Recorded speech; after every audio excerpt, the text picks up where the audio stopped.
Shqipëria është vendi i tretë. Mi vel pas kësaj Islandës, mos gaboj, dhe Zvicrës, Shqipëria është vendi i tretë të rreshjeve për sasinë e rreshjeve. Për sasinë e rreshjeve pra në vit.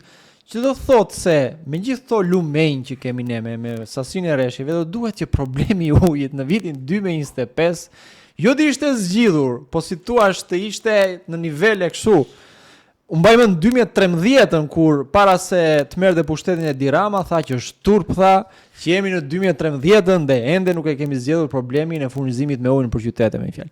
Dhe ende në 2025 në programi i qeverisjes 4 vjeçare të ardhshëm prap flet për si thua mungesën e ujit.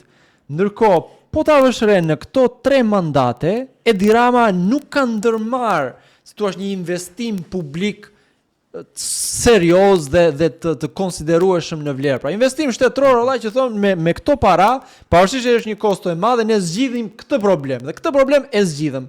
Siç e përmendë edhe ti.